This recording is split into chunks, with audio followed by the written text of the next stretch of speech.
Welcome, everybody. I am so hoping that I have better hair this week as I welcome you all to Stone Soup Poetry. My coif last week was pretty much absurd and has been immortalized in the video, which some of you are probably watching even now. If you're not part of the live call, you are, and you know you've heard this call, you're probably hearing it on our my YouTube channel, which I link to via my website, chatparentalpoetforhire.com, and my blog and Facebook every Thursday morning. However you're listening to this, welcome and thank you. And for everyone who's listening live, can't wait to hear your stuff tonight. It's September. The song "Wake Me Up When September Ends" it sounds almost too lackadaisical. I called September a toilet fire. They're slightly different from an outhouse explosion or a dumpster fire. We had a little bit of debate on this before I pressed record, so I'm sticking with September 2020 as the toilet fire of a month. We did a lot. We've experienced a lot. We've written a lot. We've shared a lot, not just here, but on oddballmagazine.com, where some of you were nice enough to share poems, and I do appreciate you continuing to do that. As the months go on, if I'm lucky, tomorrow I'll be able to put out a call for submissions for our horror-themed themes for next month. The first one's obviously going to be Halloween. The second one's going to be about Donald Trump. We have stuff already selected, and our great illustrator, Eric N. Peterson, will hopefully be illustrating a lot. He does a lot of Trump stuff already on his Facebook page. I've linked Eric N. Peterson on Facebook enough. If you have not friended him yet, I highly recommend you do so. He draws on a daily basis and is probably the most prolific artist we had. And when I asked him for 5 or 6 Ruth Bader Ginsburg drawings, actually I think I only asked him for 1 or 2, and he gave me 6, and just to start. And he actually continued to do others. So he was a big help in last week's output of work, and hopefully he will be just as helpful during the Trump period. And of course, I'm looking for other artists. So if you know of any artists, just let me know. And also thanks to Joshua Corwin, who did the Incentivize work, which was a cento poem combining all the Ruth Bader Ginsburg poems from the last week into one monster poem. It was a beast. He incorporated one of my pieces into it, and it needs to be read to be believed. You can check that out on oddballmagazine.com. But that's enough of that. Let's not talk about what's happened. Let's talk about now, and let's get to the open mic. I jokingly said last night after the debates, tune into our open mic tomorrow, where I interrupt everyone 30 seconds into their 3-minute slot, because that's clearly what America wants, but I'm not going to do that. I talk enough as it is. So without any further ado, we missed her last week after she had to leave in a hurry, but let's welcome her tonight as the first poet of the open mic, Mary Jennings.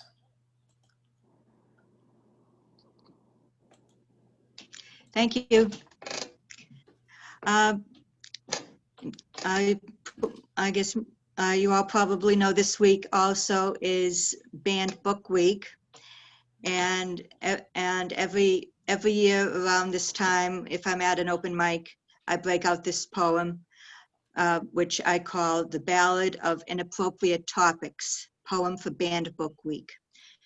And it starts out with a quote by Audre Lorde. "My silences have not protected me. Your silence will not protect you." Utopia postponed, put upon to shut up and keep your opinions to yourself. Don't bother asking why. You'll never get an answer. It's on a need-to-know basis.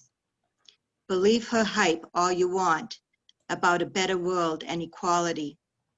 Cowardice has its rewards.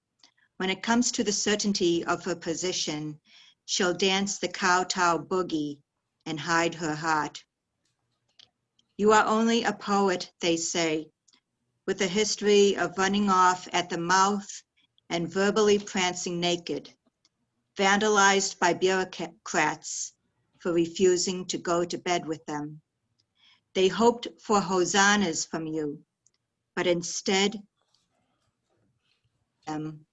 with unflattering truths.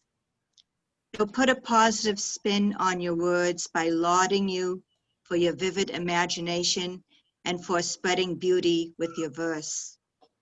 That is the beauty of a vacant smile and equally vacant mind, warning you not to discuss inappropriate topics. While she, with the for sale sign on her swampland soul, secures her equality with the bureaucrats and makes only her world better, you are knee-deep in her lies and innuendo about your useful skills and moral character, implying you are only a poet with a vivid, thus discredited imagination.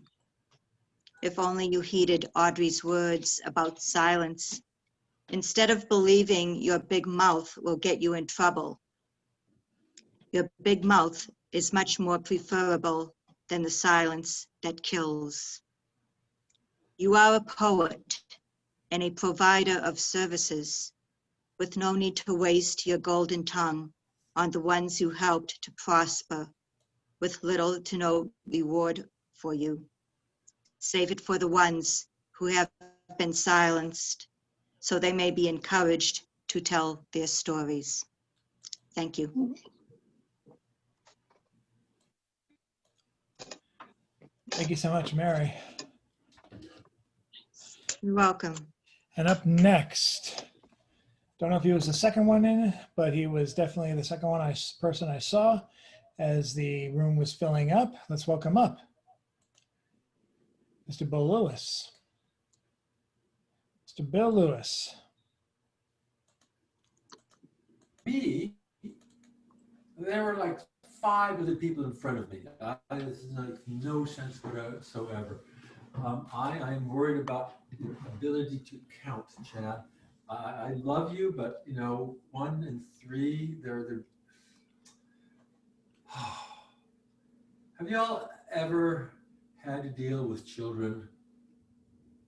I mean, 9-year-olds and 10-year-olds, and like when they get all excited and they're yelling and screaming and running around in circles and so I was teaching a class today for OutSchool. It's basically set up classes online. They organize classes. I write the class, they advertise it, and they get the students to come in. So they do that part of it. And so that's what I'm doing. And I had 9-year-olds today, and oh man, it was some effort. But I did finally succeed in getting them to stand up and yell and scream and bravo and wild cheering and screaming and yelling, and they're jumping up and down, and that is what is so glorious about young kids teaching, driving them crazy. I want them moving and alive, and when they're laughing, they're learning things. At least I hope they're learning something. Oh, God, I just get, children, always children, running, screaming, laughing children, so many children all over me, hanging from my neck, riding on my toes, swinging from my arms, children who think Disneyland, no, who needs Disneyland when you have Billy to play on? You can ride it like a horse. You can dive off his shoulders. You can make him swing him around in circles like an airplane or a bird. You can poke him, you can tease him, you can drench him with water balloons. And when he drives off, he'll still buy you ice cream and tell you funny stories. What do children need most on a camping trip? A tent, a sleeping bag, or 6 cans of whipping cream? Yes, Billy brought the whipping cream. They yelled at the kid. I yelled at the kids for wasting it. You cannot hit anybody with whipping cream from 5 feet away. You have to move in close and get it in their mouth. Don't squirt until you see the whites of their eyes. Whipping cream everywhere. Even the strawberries. Even some of the strawberries have some whipping cream. Children, happy, laughing, tired, crazy children, children, children, children.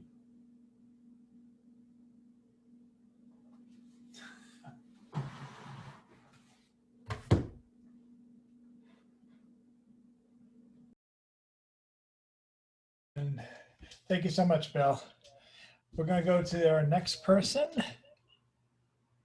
Ah, Tazia, are you there? All I see is her constant smiling photo. Hi there. Yes. Sorry. I realized I was on mute. Hold on. Let's see. Good to have you back. Yes. Can you see me? Yes, I can. Alrighty.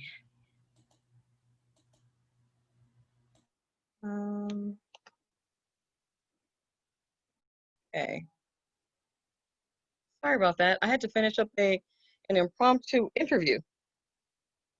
So that was a little Job interview, strange. I hope?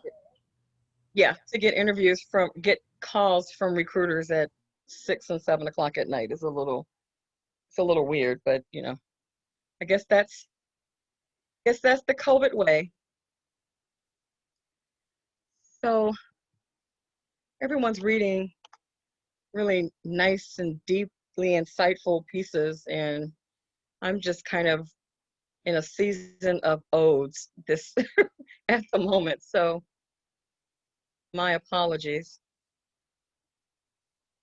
So I'm going to read a prose poem that is actually, I think it's in progress. I don't think it's quite finished yet, but here it is.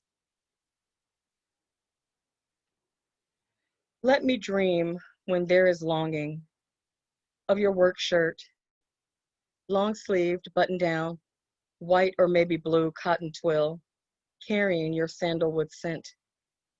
Draped over a chair, the summit of a mountain of laundry next to the hamper, peeking out from the mesh dry cleaner bag, squat against the door to the garage. Lying in bed midweek, you rattling off a list of to-dos, and damn if it isn't always something that needs fixing. The kids overbite, window screen shredded by squirrels, leaky kitchen faucet. When my feet find your leg in the tangle of blankets, and in no time, you are pulling me close, my hands on your face, your fingers undoing my braided hair, and that old work shirt tied at my waist.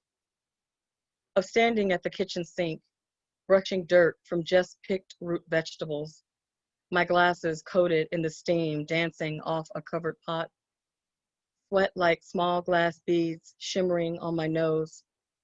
When I catch a glimpse of the remote control in your hand and remember your favorite work shirt, the button missing from its threadbare cuff, and reach into the junk drawer to retrieve my sewing needles and spool of white thread.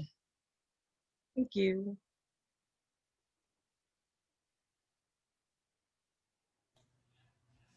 Thank you so much.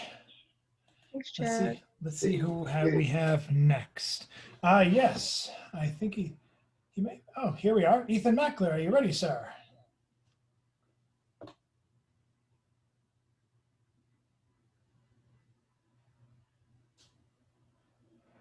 Yes, I am. Excellent. All right. Can you hear this? Yes. Yes? Can you hear? Okay. This is a piece that was written by Mel Wells, and it was read by Philippa Fallon in the 1950-something movie High School Confidential, and it's entitled High School Drag. And the music's original. It's just me doing my thing there.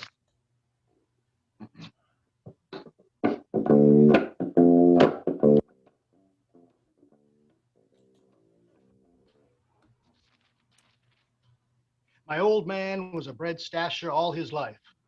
He wound up with a used car, a 17-inch screen, and arthritis. Tomorrow is a drag man. Tomorrow is a king-size bust.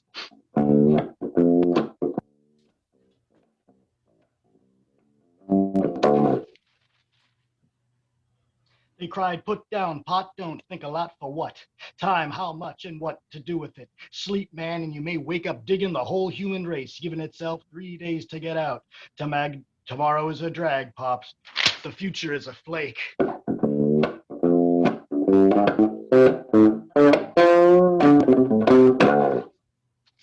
I had a canary that couldn't sing. I had a cat who let me share my pad with her. I bought a dog that killed the cat who ate the canary. What is truth?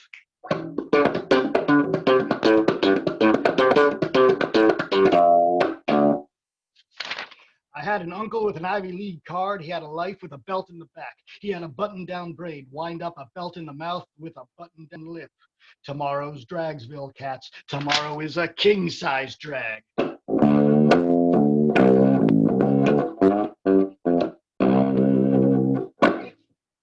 Tool ashore, swing with a gassy chick. Turn on to 1,000 joys. Smile on what happened, or check what's gonna happen, or you'll miss what's happening. Turn your eyes inside the vacuum. Tomorrow, drag.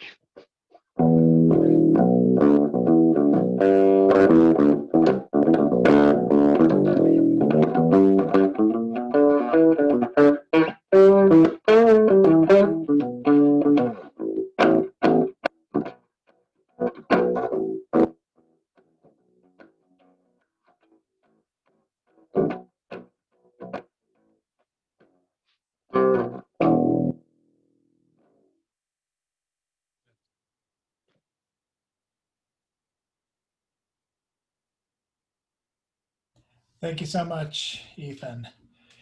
Next, we're going to hear from Mr. John Wizik. Okay, hey, I like that last one. It was kind of like Stanley Clark meets Dobie Gillis. Anyway, I have a poem for you, but first a word from our sponsor. It's Donald Trump coat hangers. Are you knocked up with a conservative majority on the Supreme Court? Well, now you can end your unwanted pregnancy in the privacy of your own home with a Donald Trump coat hanger. Created by the trusted name that brought you Trump University, Trump Steaks, Trump Airlines, the Trump Plaza Casino. The Trump coat hanger is available without a prescription at the low, low price of $199.99. Call 202-456-1111 to order now. Hospitalization and funeral sold separately. All right, the poem. My name is expendable. One nation conceived in peace, born in liberty, maintained in struggle until the empire of round hats turned the summer of love into a winter of hate. Now street preachers sell poisoned epistemology, their new economy, a brick of fake gold that only buys more misery. The social safety net devolves into sharpened bamboo stakes. Riot police of conformity take tap lessons from the Khmer Rouge. Edward R. Murrow wins the Pulitzer Prize, and he said, she said journalism. David Hume is not amused. My name is expendable. I come bringing cake and questions, but the world doesn't want to hear my song. Reality is a difficult medium, so I loiter in the mind's apartment, experiencing life through bulletproof glass, concrete boiled frogs, suffering babies in my mailbox, blood birds, Jane's eviction, knives wrapped in laughing gas, and the American public, that never-ending source of annoyance and upper respiratory infections. Existence won't fit in the overhead bin, so pour another glass of powerlessness. I'll fire up the crockpot of guilt.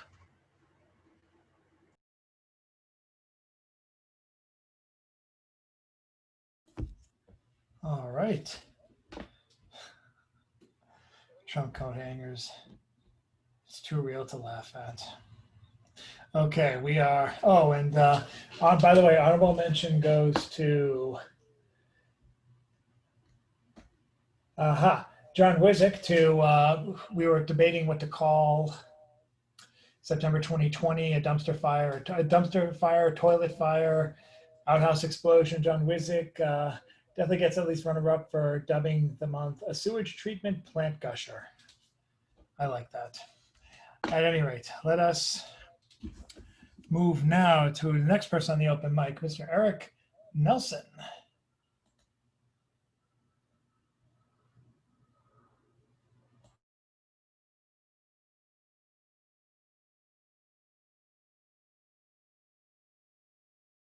You have to unmute yourself, Mr. Nelson.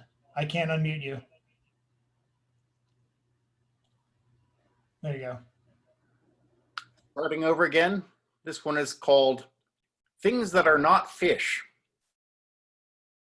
Silverfish are not fish. Jellyfish are not fish. Cuttlefish are not fish. Starfish are not fish, and they are not stars either. A catfish is actually a fish, but it is not a cat. A seahorse is not a horse, it is a fish. The Portuguese man of war is not Portuguese, it is not a man, it is not at war. It is a jellyfish, which as we have already seen, is not a fish. The Portuguese man of war jellyfish is named after a ship called the Portuguese Man of War. The Portuguese Man of War, the ship this time, was actually Portuguese and actually went to war. But it is not a man, it is a ship. Even though the Portuguese Man of War is not a man, it might be manned by men.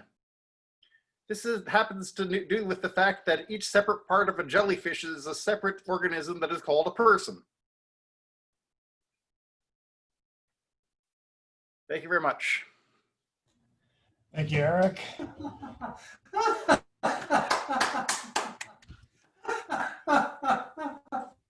Everyone got that? There'll be a quiz later. Let's move next. Thank you for that comic relief. Can always use that. Let's welcome up next, Mr. John Stickney.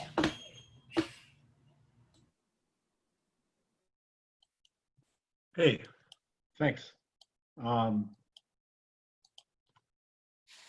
This is a Trump haiku. It's like a haiku only with hair. Debate summary. Rake the forest clean. Don't lose the cows. Hunter Biden, pray for us. Amen. Will you just shut up, man? Only in front of a grand jury, only in a courtroom, only when Melania pushes me away, only when you ask me to recite the Lord's Prayer, only when Stormy Daniels spanks me, only when my daughter pushes my hands away, only when Putin speaks, only when Eric asks for money, only when I'm about to renounce, when I'm asked to renounce white supremacy. Thanks.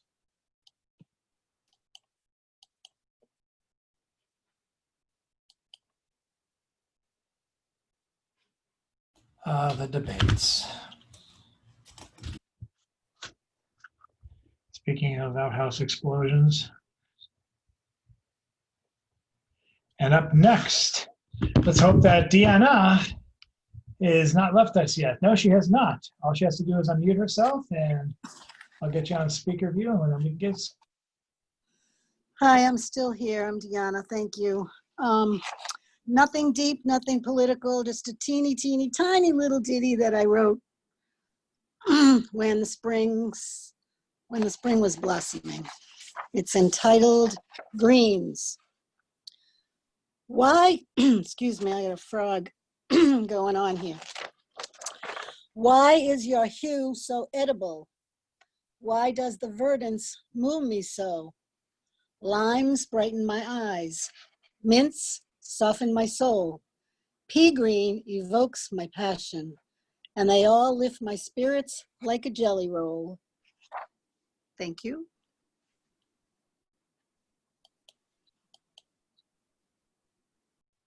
Levity is a good thing. Let's welcome up next. Mr. Eric Tate, Sir Tate. It looks like he's ready to assume his nighttime job of private.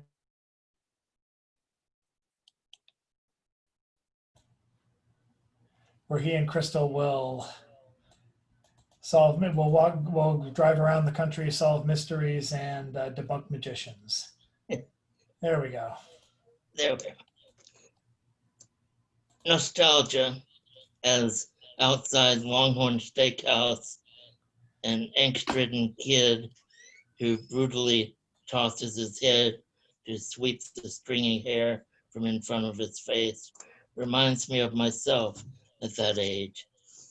The self-same posturing. Yeah, can I start over? Please.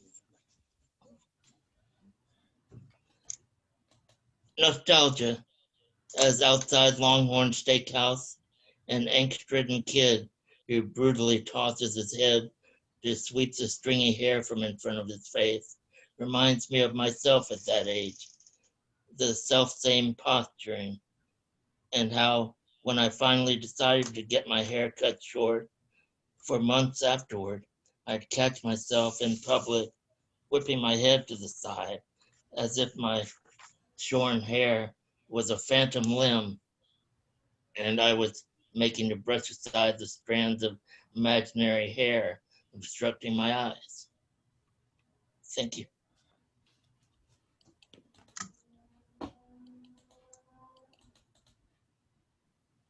Thank you so much, Eric. And let's go now to Miss Jan Rowe. Jan, are you ready for your spotlight? Last week, I read a poem to me and another woman for our voter registration. It inspired Carol Jean Smith to write this poem. So tonight I'm reading from the introduction to her book. She lives in Watertown. This was printed in Waltham. It's More Trips to the Well. This is the intro. It's very short. More Trips to the Well church poems. That's how she starts it. Come, reader, bring whatever bucket you have. How about that empty blue plastic one sitting on top of the cellar stairs? Or the metal one with the handle under the sink? You might even have an old-fashioned wooden one with staves that still hauls. Size doesn't matter. A bowl or a cup will do. Hands will do. Thank you. Yeah.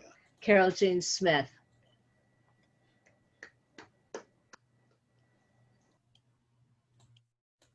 Thank you, Jan.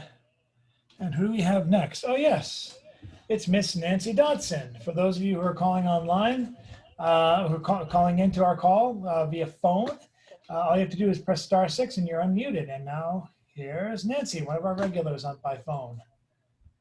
Fierce weather. Orange-red fire leaps higher and hotter. Thousands of homes and millions of forestry acres lie in ruins. Human and animal lore die horribly. I protest because where is godly love and mercy? Fires are lit by storms on dry land. Also accuse people of setting fires. The wind blows mightily, so fires are hard to put out. In the Bible, Job loses family and possessions. Job mourns greatly, but his faith in God's will stands firm. He knows man's frailty in contrast to God's almighty power. God contends that evil men die within this mighty force and power. One must believe in the living Redeemer. Job suffers a long time. Then God restores his good fortunes because of his faith in God. Let us pray that extremely heavy rains comes to put out the western fires. Blessings we hope with mercy and love follow those people who have lost much in the fires.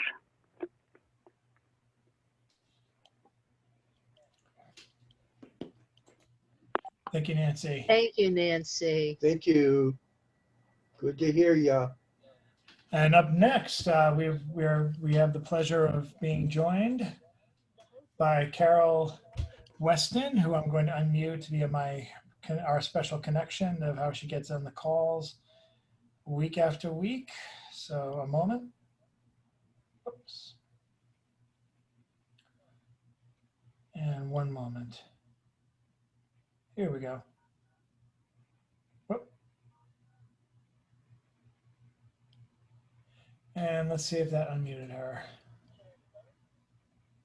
Whoops, let me see what's happening. Here you go, Carol. You're on. Hello, I'm unmuted. Okay. Earth Day, written for the first Earth Day, and I was told that I should create something that would be 3 minutes long for the entire college at Endicott, where John taught 40 years. Earth Day. The ironworks depends upon the waterfall, depends upon the force of gravity. The eye depends upon the light, depends upon the sun, the rise and fall of flaming gases. Hair depends upon the growth of bone-like structures, fine and flamed with color. Earth depends upon the fall of meteoric dust, the layers of what the foot has scuffed and pressed through centuries. The foot in all its forms, from pseudopod to wings. The wheel depends upon the perfect outward pressing of the spokes, the turning of the circle, like the flower form or like the sphere we turn upon, among the others turning. I depend upon the one beside me who depends upon the one beside him. I depend upon the air, depends upon the leaves that shine, depends upon the death of the mouth under the earth, putting forth vapors. Leaves that shine depend upon the sun, the ultraviolet rays passing invisibly into them. Excreta of the rabbit fall to earth, and flowers form there. Brown and colored leaves fall down to earth. The earth grows higher. Lives that have not been fulfilled are buried in the earth. The earth grows higher. On war fields, lives that have not been fulfilled, their blood shines brighter, as they, too, are buried, and the earth grows higher. Earth grows higher in its sadness. Earth grows higher in its richness. We walk through the smothering fumes into a danger we cannot smell. We are walking around ourselves, and it becomes hard to move because there are so many of us. In gas masks, we walk to the seaside and beseech the waters to help us. We turn around and beseech the earth to come back to us. One of us kneels down on the earth and puts his ear against the soil. He hears the voices of the tree roots and the disappearing music of the miracles, of the minerals. He stands up from the soil where he kneels, and he tries to open his mouth with the answer, but the words do not come to him. The earth is still under us somewhere. We do not know the Godhead that pervades the stems of plants and directs the course of crystal making in the rock. We lose our connection with the histories living under our feet.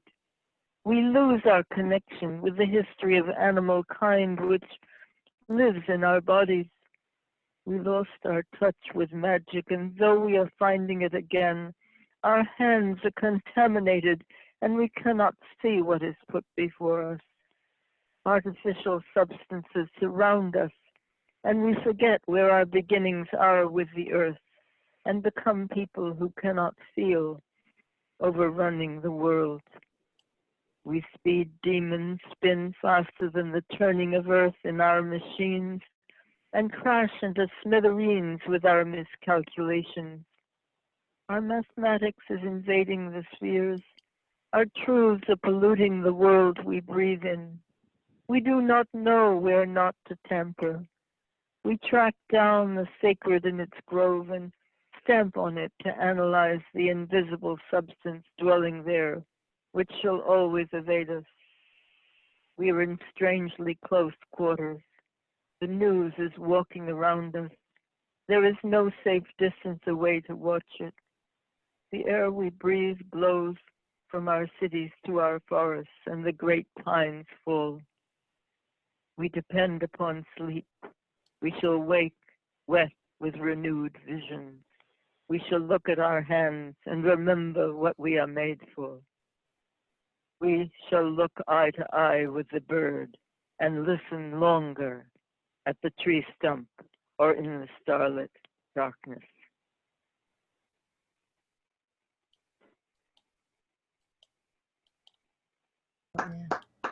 Thank you, Carol. That's wonderful. Thank you very much, Carol. That was great. Thanks, Carol. And it looks like we have a new person just came in who can be part of the first round robin, just as we're about to end it. Jason Wright, are you able to unmute yourself?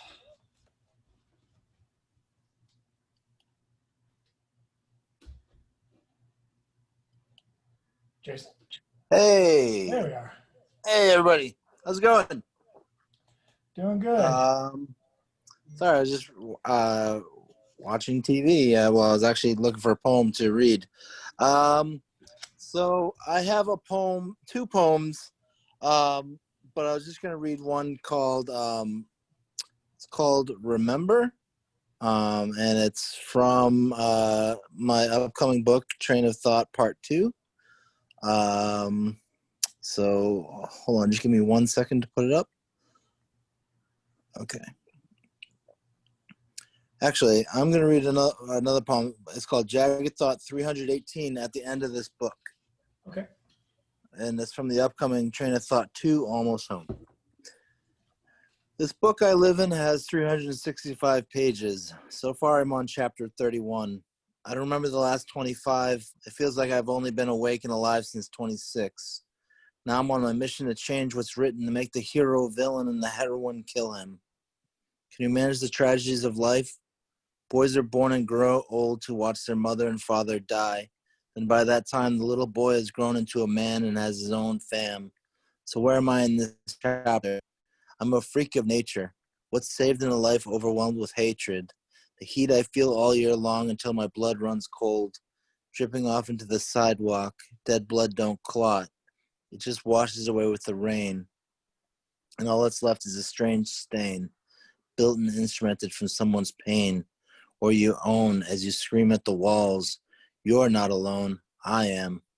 You are the man with the fam, and I'm stuck on this train, a man made of sand, screaming at walls, wanting to write poems, a letter to the world, but I am bleeding ink on the sidewalk.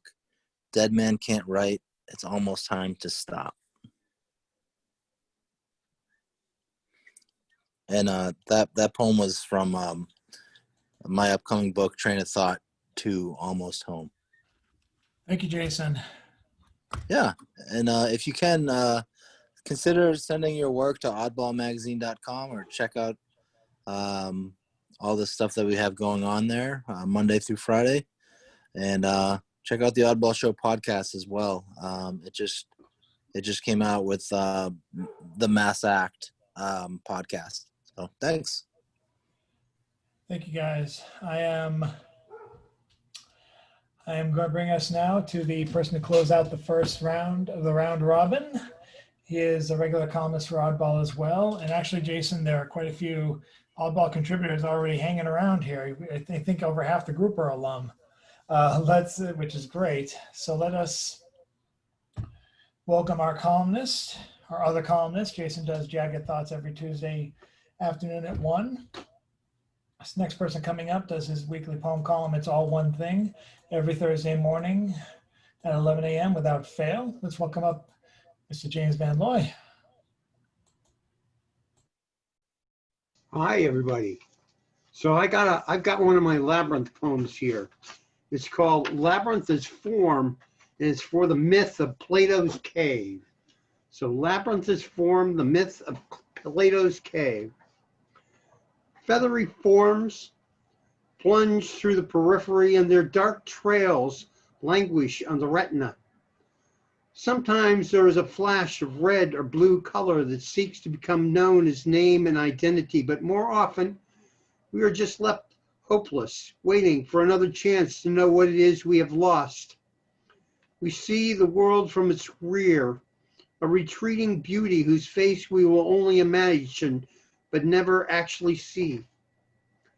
All those who go up the stairway from the dark subway to the bright floors above that open into spring lead us into a realm that blinds by its brightness.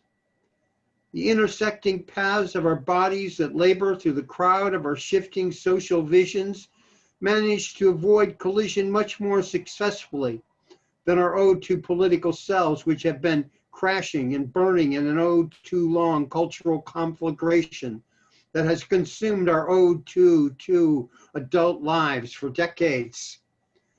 So that here we are again, never managing to really see what it is that went around the corner just before we arrived, and looking up at who's disappearing in the blinding light. And what is that that's moving in the darkness so far down there way below us? And what is that evil which is consuming all of us?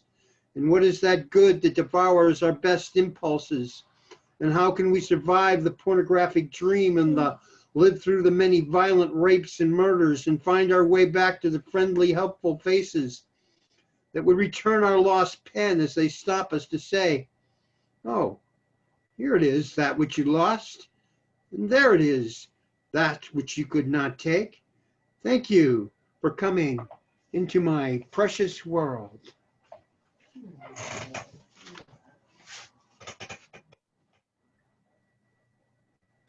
Thank you, James. Reading from a past It's All One Thing column from September. Arguably the one good thing from September. I'm kidding. Anyway, yeah, I'm not going to stop pissing on September. Anyway, let's welcome up. Let's go back to the to the front of the line for round robins. And I hope she's still here. Oh, yes. Mary Jennings, you're set to go again. Thank you. Okay. This one is called The Ride. It's coming around again. The cycle of anger, punishment, and reprieve, passed off as a lesson in gratitude, will only drain you, not sustain you. The gifts you gave, you already paid for. Where is the worth in that? Where is the devotion they proclaim for you at the last minute? They steal your thunder by causing stormy weather in your heart and mind. Then, surprise. They provide unwavering support at your moment in the sun. They know what's in it for them after making you go it alone, go without. They will forgive you this time, then do it again to remind you who knows you and loves you best. You have better things to do than to tend to their petty grievances at the expense of those who deserve your best. Time to break the cycle. Time to get off this ride. Time to stop being the ride.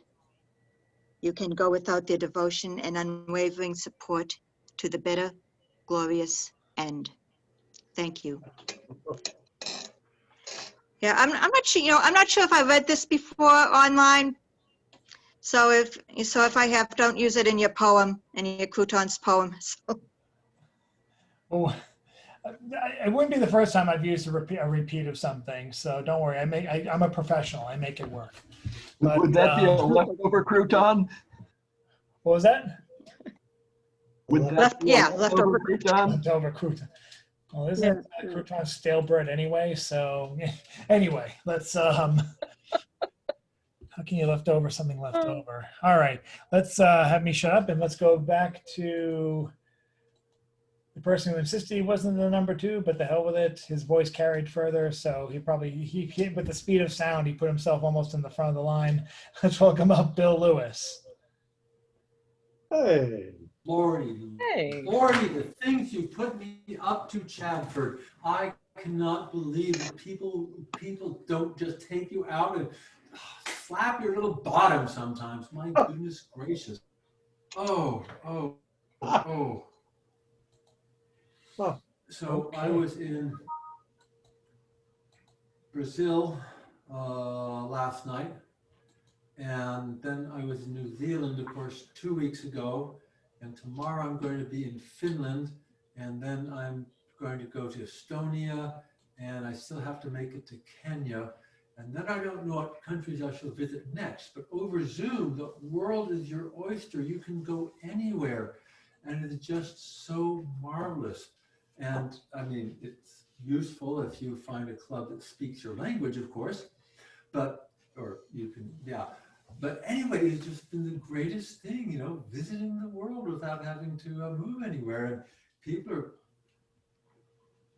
yeah, people are pretty cool. So I have been spending my time with some of the other people who are focused on, I don't want to say crudely making money, but crudely speaking, yes, making money during the time of COVID. You know, this is the opportunity for you young people. There will never be an opportunity like this again in your life. Go out, take advantage of it, build something while you can. So I've been doing this in all these clubs, giving them examples of people who have done things in COVID and made money. God damn it, make money, make money. I'm obsessed with money, which is where I was going. Money makes the world go around. I had something cogent to say. Did I have anything cogent to say? I had something clever. I just got carried away with the introduction. But okay, I can certainly do something that is poetic.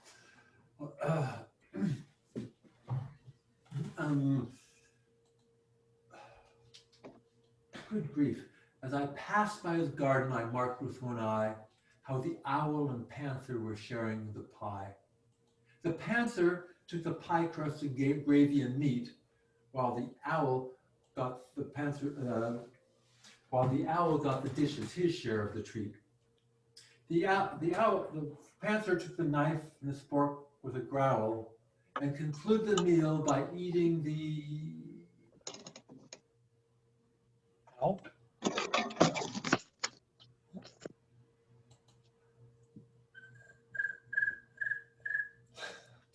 Uh-oh.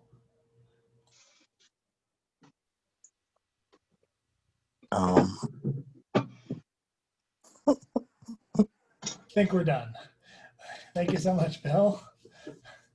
And up next, Susanna, are you ready?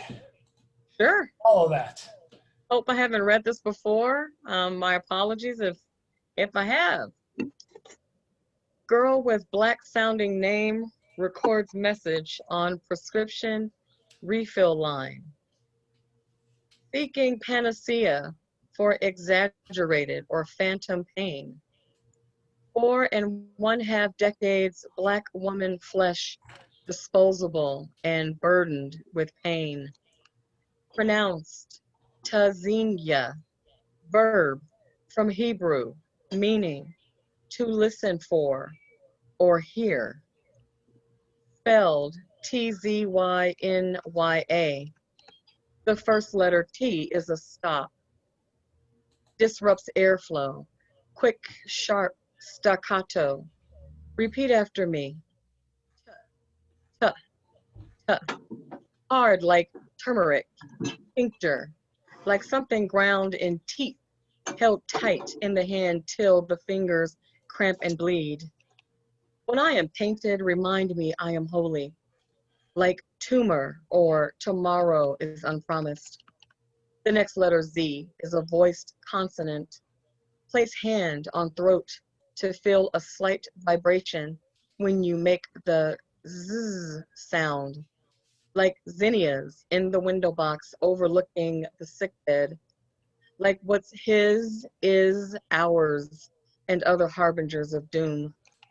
Like zip, close your lips and legs because shrill and sex on a woman is danger. Then, masquerading as a vowel, the letter Y, pressed close to N to make the een sound. Like spleen, like obscene, the fat body left to rot with dis-ease. What do you mean, newfound brain mass, origin unknown? Before puncture, you must clean the skin. In this space, write the name of person over 18 serving as your healthcare proxy. Another letter Y, palatal, your tongue's bed touching the roof of your mouth, dense like yes. Yellow is the color a bad liver paints the skin. Like yield before pulling into traffic. Yield before diving into cold water, or arms of man who will match your fidelity with cruelty, leave you maligned, a marriage of his bad cells inside you 20 years. And finally, the last letter, A, but short and frail, an open back vowel, your lips do not curve round, like ma, I'm afraid, like Yah, like Yahweh, like God. Thank you. Wow.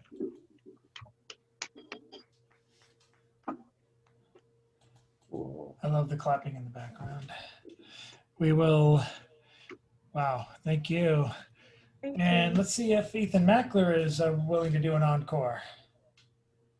Yes, I can do one. Awesome. All right. Okay. This is, I don't know how many people out there are sports fans, but perhaps the greatest sport of all time is professional wrestling. And in professional wrestling, pro wrestling, for those who know, there's a phenomenon known as the wrestling promo. This is when they stream at the camera in preparation for a match. So this is a classic one. There's an entire database of a whole lot. And I've always been a fan of the flow and the poetic aspects of it. So this is a classic one from 1985 by the late great Dusty Rhodes, The American Dream. And it's entitled Hard Times.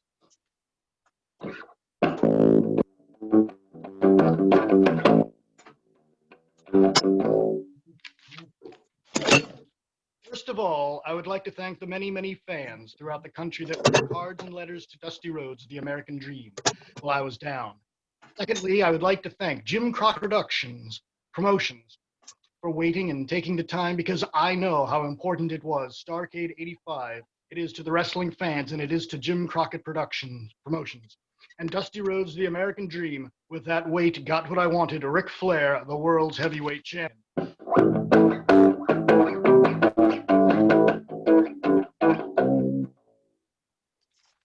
I don't have to say a lot more about the way I feel about Ric Flair. No respect, no honor. There is no honor among thieves in the first place. He put hard times on Dusty Rhodes and his family. You don't know what hard times are, Daddy. Hard times are when the textile workers around this country out of work and got 4 or 5 kids and can't pay their wages, can't buy their food. Hard times are when the auto workers are out of work and they tell them, go home. And hard times are when a man has worked at a job 30 years. 30 years. They give him a watch, kick him in the butt and say, hey, a computer took your place, Daddy. That's hard times. That's hard times.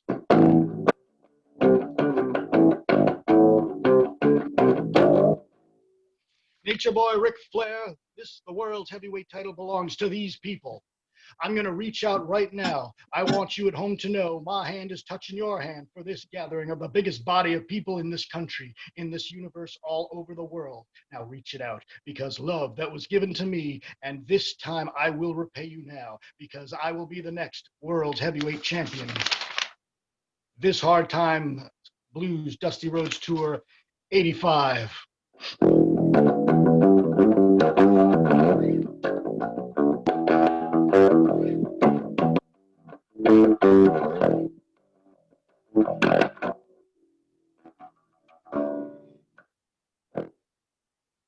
Thank you.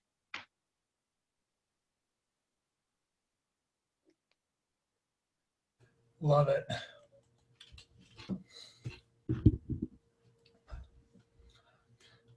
I could watch a whole bunch of Dusty Rhodes promos.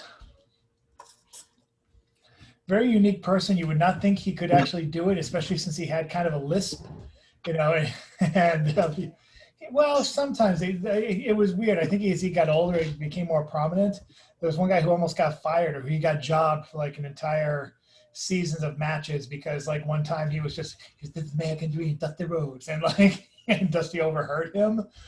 Only after he lost every single match he had during his tour, Dusty goes, "I want you to know I heard what you did." But Any rate, look up Dusty Rhodes Hard Times on YouTube if you want the full, less mellow effect. We are going on to the next person on the open mic. John Wezek is next. Okay, speaking of professional wrestling, you ever see that movie They Live with Rockin' Roddy Piper? It's such a great thing. I think he was also in Hell Comes to Frogtown. Yes. Yeah. So anyway, I'm looking for things that you probably haven't heard before. So here's a poem about living in San Diego in the 1990s called Another Day in Paradise. Dawn's first rays of uncertainty paint zebra stripes on my wall. I try to sleep, but the neighing keeps me awake. Chased by logic, my dreams gallop away. El Nino brings sea level to my doorstep. I know I should move, but where else can I get a studio apartment for $2,000 a month? Falco, the landlord, waves. I reel in the morning paper. Headline, TV's Little Ricky guns down 50 on West Bank. An investigative reporter chased rumors. Puxaltani Phil now lives with Lobster Boy in an abandoned refrigerator in Florida.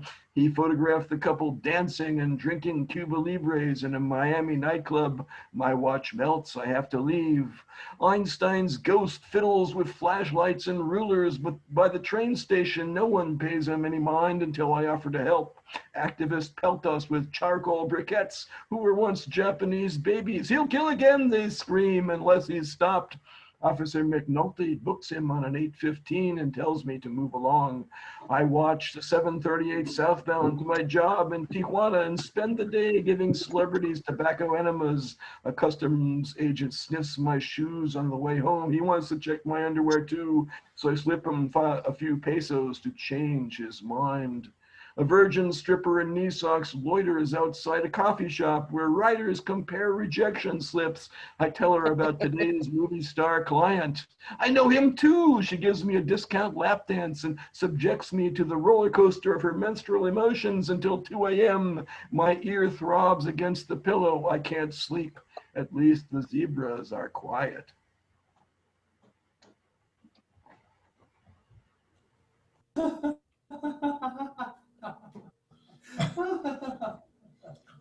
You got Bill Lewis's jazz hands of approval, John. Congrats.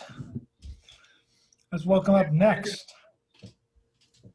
I hope he's still here. He is still here. Let's welcome up Mr. Eric Nelson. Aha. So here we go. This one is called Wings. I was walking down the street past the college campus, and some of the buildings had statues of naked women with wings. I want a girlfriend with wings. I hope that the college students are not the only people who get to have girlfriends with wings. I smooth down her feathers as we get into a cab together. We'd sit in the back row of the theater so she doesn't block the view of the people behind her. In restaurants, it would take air traffic controllers to coordinate the waiters who served from the left and clear from the right. She'd be the homecoming queen in the parade and fly above the floats instead of sitting on them. When she wants to get away from me for a while, she can perch in a secret nest in a tree or a rooftop, but I'd always leave the door open for her when it rained. I'd sleep with a wing wrapped around me. But then I'm afraid if I asked her out, she'd say, I can fly, I can go anywhere. Where can you take me that I've never been? And she and her flock would fly away to places I could never know.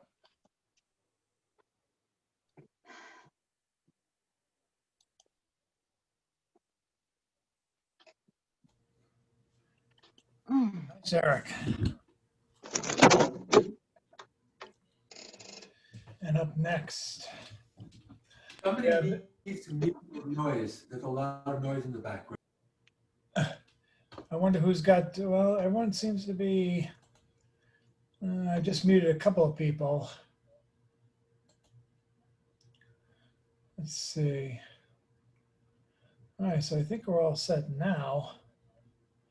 Not sure what happened, but let's move on and see if things are better with Mr. John Stickney.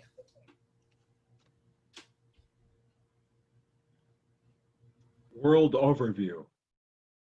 An unidentified flying object observing Putin's puppy flinging poop wonders how a century of interstellar explorer manuals got it wrong.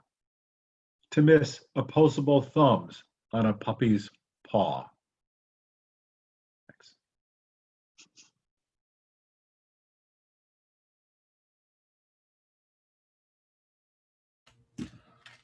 No fair, I was just eating a chip. I wasn't ready for haiku. For haiku like. Who do we have next? Ah. Oh no. Eric Tate's bailed out. He went to go solve mysteries. Well, hopefully he and Christelle can return next time. Maybe he'll be back a little later. He's been known to pop in and out like that. Let's see if Jan Rowe has anything for the second round. If not, we'll pass and go to the next person.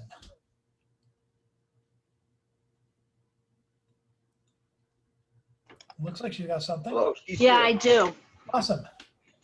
A twofer today from Jan. This is great. Well, since I referred to Carol Jean's poem for Joyce and me, I thought I'd read it since it's very short. Killing the Dragon. John the Divine would not recognize the swords we are using today to beat down Satan under our feet. They are quite small, do require some training from the early years up, and can be hidden easily on one's person. Oh, look, 2 women are using theirs right now in the public square and are sharing them with others who are lining up at a table. A sign on the table reads, "Register to vote." These swords leave a trail of ink, not blood. And we will continue voter registration in front of the cathedral at Park Street for a couple more Thursdays. Thank you. You're doing the Lord's work, Jan. Thank you so much. Quite literally in this case. Anyway, let's go now. Let's see if she wants to unmute herself and read again. Miss Nancy Dodson. Miss Nancy Dodson, if you're ready to read again, press *6. You are unmuted. Congrats. And here's round 2 for you.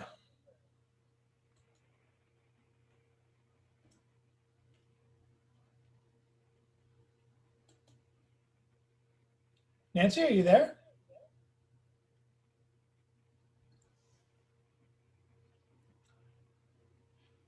Nancy, you're unmuted, but I can't hear you.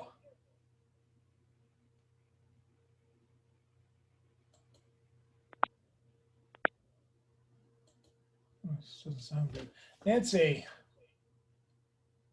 Let me see if oh, you're unmuted again, Nancy.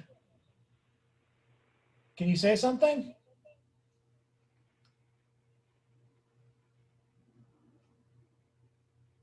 Well, we'll come back to you, Nancy. For some reason, I don't know what's going on, but when you press, you're unmuted, but for some reason it's not picking up your voice. So we'll come back to you. But first, let's hear from Carol Weston again, if she wants to read for round 2 after that spectacular poem from round 1.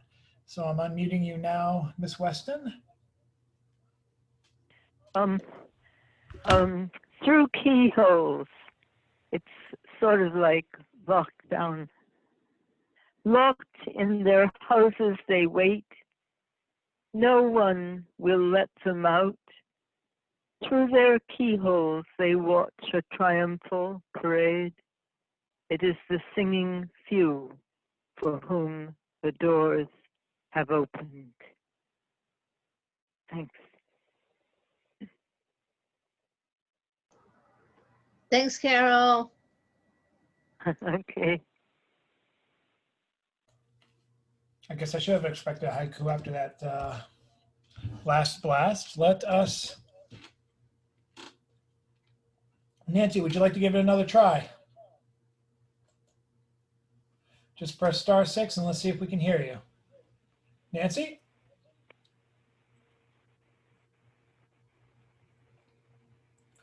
Nancy, you may want to switch phones. I'll come back to you again, but for some reason we can't hear you. So we'll figure that out in a bit, hopefully soon. We're going to go over next to, oh, looks like he knows his place in the queue, and he's already adjusting his lion's mane. Let's welcome up next Mr. Jason Wright. Hey, everybody. This is my most recent Jagged Thought. It is dedicated to the late Ruth Bader Ginsburg. It's called Jagged Thought 340. The flag lowers and raises back again. So like last week, there was like, all the people from Oddball Magazine know that there was tons of Ruth Bader Ginsburg stuff last week, and I didn't get a chance to weigh in. So that's the first line. I didn't weigh in on my feelings of Ruth Bader Ginsburg, so let me eulogize and let these words be heard. A little piece of democracy died when you left. A big piece, to be honest. Got to give you that respect, because you fought for us justice, believed in the people, and in the midst of evil tried to treat the people equal. So what's next? The left, the right, the backwards right? They're fighting for your seat before you're 6 feet deep, and that's not right. What's it like to be the nation's guiding light, to rage, and fight for women's rights, to rage, and rage against tyranny, to fight for something in a land of hypocrisy? The world is a dumpster fire, not even, it can't be contained. The things going on right now can't be tamed or properly explained, but pain is real. I see it in Lady Liberty's eyes. She's crying out this nation's woe, but together we've got to fight. So this might not be the best eulogized moment. It might be a quick one-off, a caffeinated rise in a world about to go off as the flags were lowered just as soon as they were raised. A sad display on a nation's weathered face. What's left in this 3-act play of the tragedy? Is it a comedy? When will we wake? All that's left in the wake is for us to mourn the loss and for the people to fight at all costs against Big Boss. I would like to say we got this, because if we didn't, good riddance. Another shotgun blast in the land of the free and the home of the brave, tuning in quietly to mourn at the wake.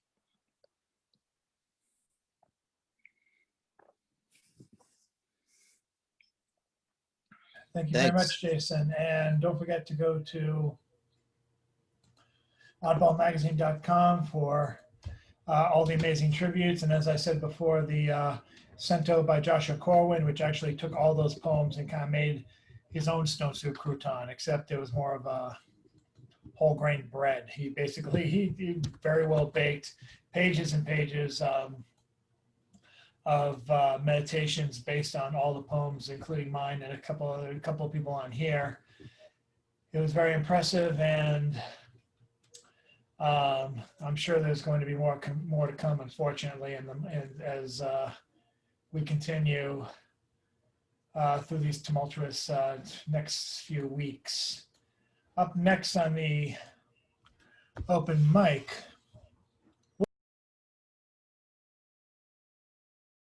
but okay, my bad. We are going to. Okay, so it looks like I'm still recording. I just had a little bit of tune out because I had to go to a different internet connection. See, this is the kind of stuff I thought was going to happen when I moved to the new place. But okay, let's go now to, actually, let's try Nancy Dodson one more time. Let's have you unmute Nancy and see if you can go again. If not, we're going to have to figure out what happened next time. Can you hear me? Oh, yes, we can hear you. Keep going. Summer's heat. A street burns with fiery heat. A warming wind blows the heat along mildly. Rain, rain, refreshment is needed for the thirsty ground. Fast flying clouds, let the flowers drink. Come on, jewels of the summer, drink and lift your flowery heads. Sweet flowers relish the sun and rain. delight in your short-term bloom. The seed's joy reflects the circle of our days in the fire that heats. Rain, rain, refreshment is needed for the thirsty ground.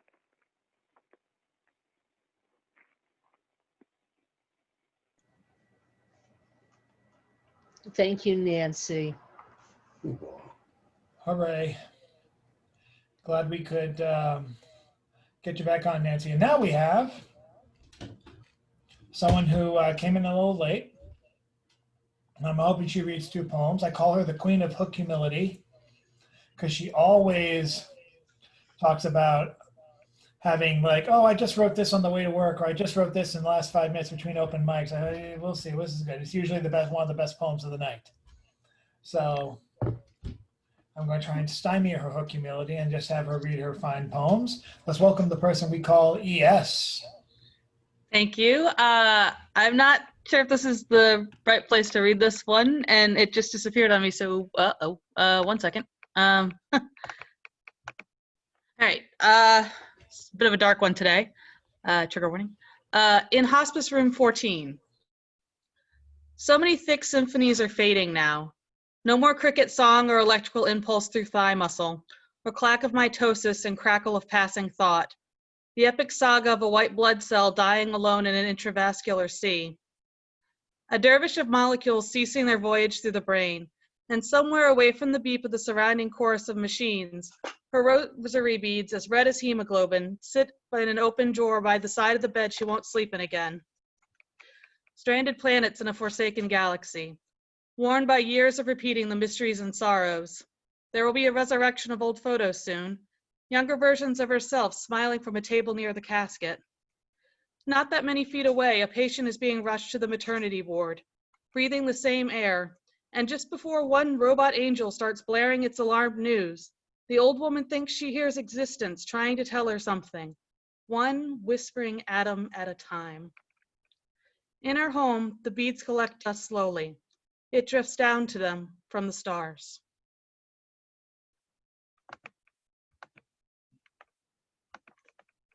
I can't hear you. Very, very nice, very nice. We're all doing jazz hands. I guess you're not on video. Or you are on video. Well, either way. I think it's coming and going, but anyway, yeah. Either way, you got one more? Okay. You came into the one Robin late, but we can hear 2 more. We can hear one more from you. Yeah, just give me a second to scroll up to it. This one's more sweary. Totally fine. 1 second to scroll.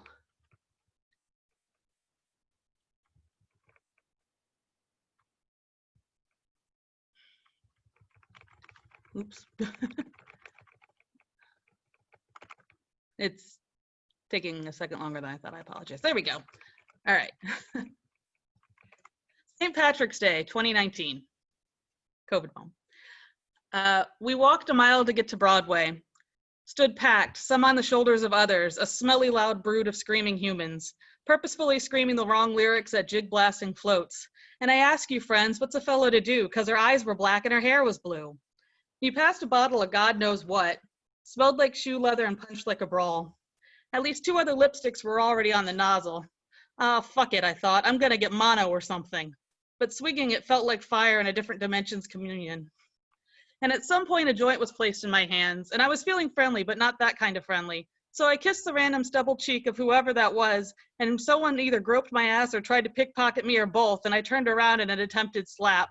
And even the police were running with the paraders, yelling, "Fuck yeah, Southie," as we shouted and danced back, smelling like sweat and alcohol and chaos. This year it was black SUVs, and the police were on duty. And I watched from my phone right before my flight was called. There, sterilized soda cans and single-use gloves. Everyone acting like eye contact can spread it. All aboard the eerily silent sky bus. I wore green and smiled at the attendants anyway. And the plane landed without me acquiring COVID. So I guess I was alone, but still lucky. So. Very nice, yes. Thank you so much.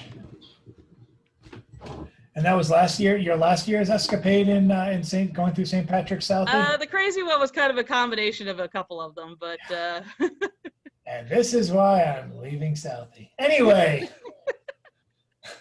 I shouldn't say that because I know people who love the parades, but the very first time I ever went to a parade or had to walk through a parade, I had to go somewhere else. I had to actually go to Andrew Station as the parade was beginning, and then someone almost spilled beer on me, and then they almost got into a fight with me because they spilled beer on me. So ever since It then, happens. yeah.